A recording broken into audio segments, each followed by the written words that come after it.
one of the things I hear.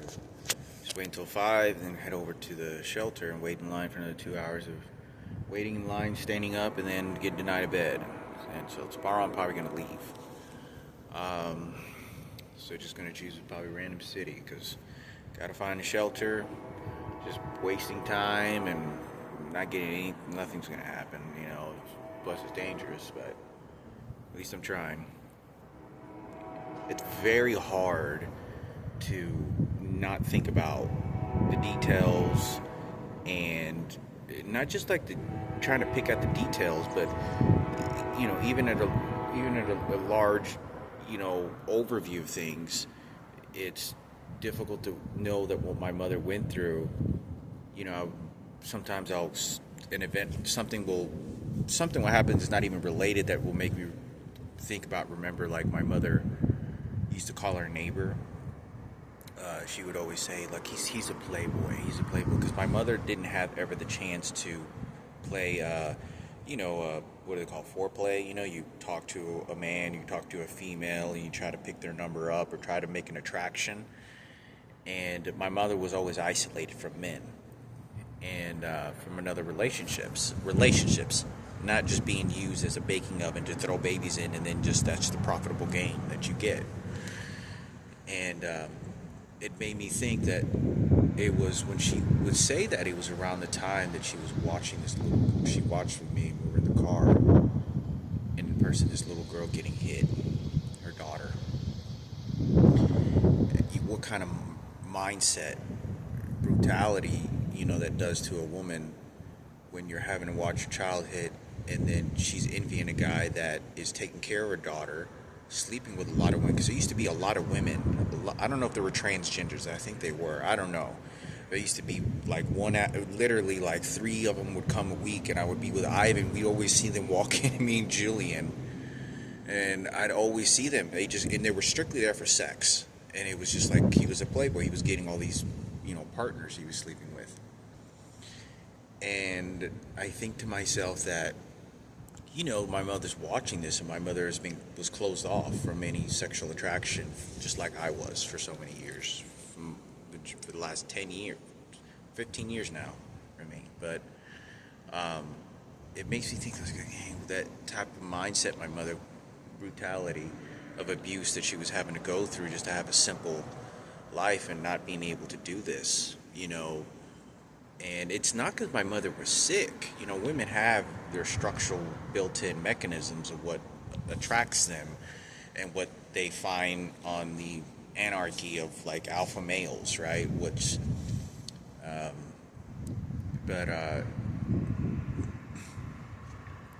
My mother used to always say shit about homosexuality. Not always, but would always warn me, like, he's gay, he's fucking gay. But my mother was sleeping with a gay man because she had to. And when my mother would say these, I would be looking at her and talking to her, and so I think to myself, like, when I get the reflection of her, when I remember her, my mother, not her fucking biological twin shitting on her. Biological identical twins has been shitting on the situation because Barack Obama gave the orders, but more of what my mother was like, trying to give me something and trying to protect her boy, her handsome boy, her straight boy that she knew, because not only is she sacrificing Frankie, she's trying to give me something because she's having to ditch that child too. And then but my mother's not in any mental state to understand that anymore. And when you get older, you decline, and especially since my mother now, who knows if my mother has had her leg amputated, or if she probably even will get it amputated at some point if I live long enough. And hopefully that never happens, but it's very likely in how bad the injuries were. And then they'll make a profitable gain for that, for Patricia Gaidina, for President Barack Obama and the movement. But it's very difficult because it's not something that I could give to my mother ever again.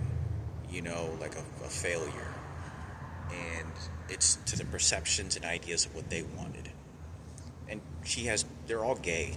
All my brothers are fucking gay, and now they hook them up with transgenders, and then the transgender, because they poison the mind as much as they can.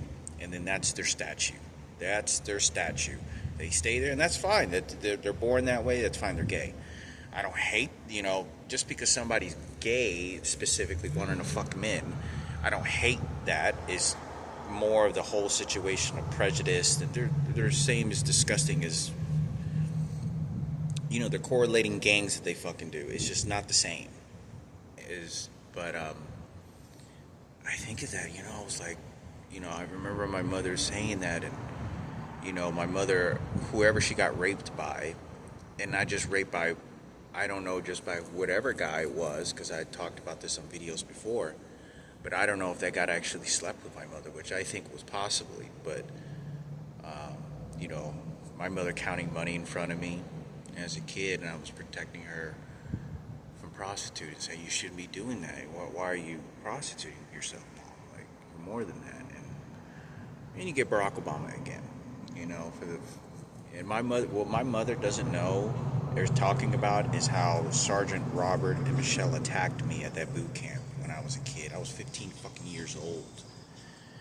And I remember the sergeant who had a real faded black uniform. And when my mother was looking at him, he looked at my mother like she was a stupid bitch. I swear to fucking God, I was there. And Michelle was milking the dead little girl in front of me, and they were using this platform entirely. And my mother still doesn't know to this day. I still have yet to even draw pictures of what happened at Newman Smith High School, where I was my freshman year, 15 years old, and there was a group of coaches, and some of them were black, and the homosexuals weren't rampant. They were gay. And they knew who I was. And I was never in athletics. I was only in soccer for 1 year in my freshman year. And I remember walking by, and I remember there was a group of these guys were gay. They were coaches. They were 100% were gay. And I remember that they didn't know who I was, because I wasn't involved in football and the athletic department. Soccer was completely separated from something else. And I remember walking by, and they all looked at each other and looked at me, and they knew who I was, and 100% they were targeting me, knew who I was, and it correlated with all the teachers and schools that my mother did. I'm a 15-year-old kid being attacked by full-grown adults, and they know the Michael Jackson movement and the raping movement that was happening with Miguel. Because I remember this other specific time walking by, and this guy that had a form of Miguel, the white guy, kind of approached the door, and he closed it, but he was doing a body language and expression because it was in reference of that situation.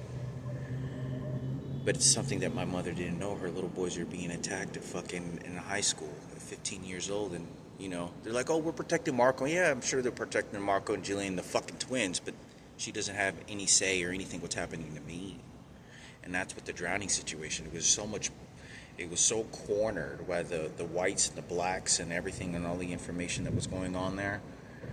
But I remember very specifically him looking at my mother, because I was very protective of my mother when I was a kid. Anytime I ever got around, I didn't care, and they knew that I was, because I was very guiding to her. And we used to, you can go to these meetings, and it was kind of like a very fun event. I know it sounds kind of silly, but it was kind of a fun event for us in those days.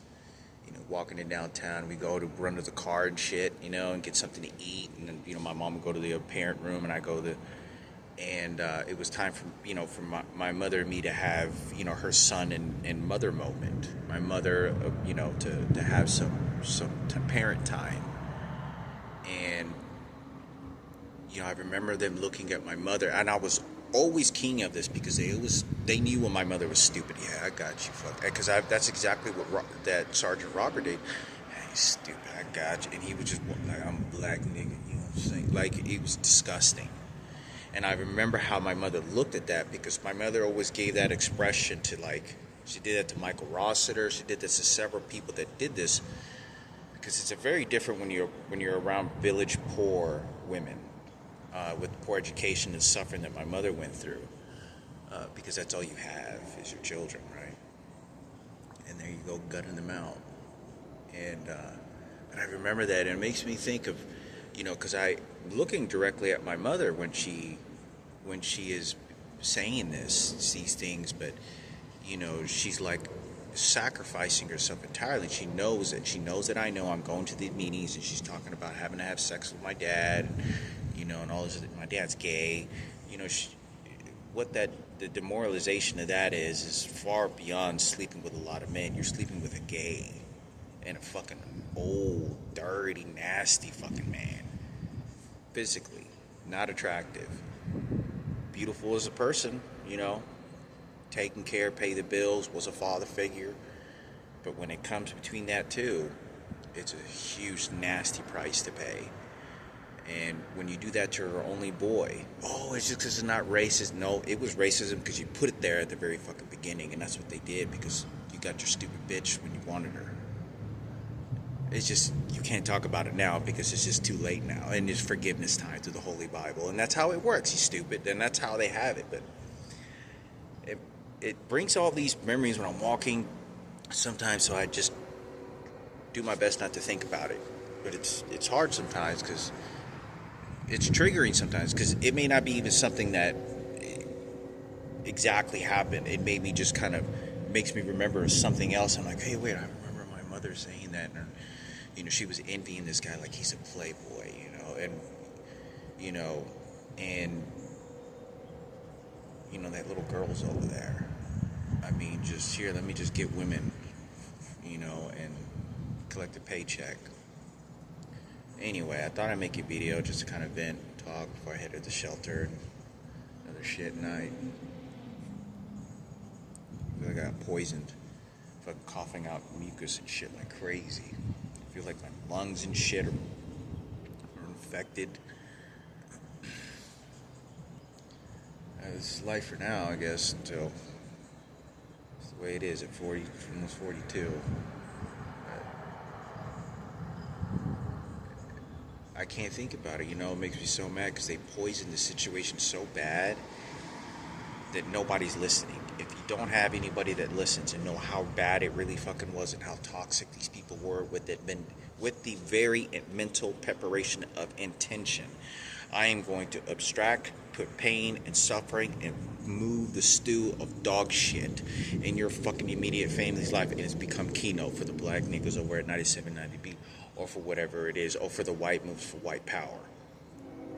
And they're just mauling me apart. And my mother was very protective of me, she always saw me as like the handsome child, the good child, and my biological father was the only man that it was like mutual. Like, she called him, they had her shared one beer together, they talked like he was genuine, as close as you can get it, even if she was really young at that time. And my father was begging to my biological father to just let me live there and leave him in there with me. Oh, we have the same birthday and all this other shit. But it's hard. They don't let me talk to my mother. I have to deal with her biological fucking twins just shitting all over my fucking biological mother. I mean, the most crazy psychology, because the psychologists and all these people that are doing this, they know that's how you want the poison to happen, inside the circle. Because that's how they're going to clean up. You can't, they did the killings. You can't fix it. Everything that my mother said, and I have to just brush it off and ignore it, the best way I can. But every once in a while I come across and I'm like, it's like, hey, my mother's, doing this. And I remember that, but you got all this dog shit that's happening over here, the preparation of my sister's burial for keynote black niggas. And they brought, it's like a victim that was burned all over his face, and he just starts running his niggas patterns, and then he's going to say he has a retarded daughter too. It's really nasty what they're doing, because it really strips away from my mother and any credentials in very deep patterns and spiritual ways that my mother wouldn't have wanted. I know what my father and my mother would have been saying. It wouldn't be anything good. Nothing against the person got, the injury of the individual, but, it's so toxic because it's fucking the scum of the fucking sewers of shit. Prison, just wiping shit all over the walls to make sure they're gonna get and then poison, because down the road, when when it happens, when it does, the cemetery for niggas. Oh, for the white, for kidney, oh, kidney problems. Feel sorry. Psychologists fix it. Laser beams. You know, it's like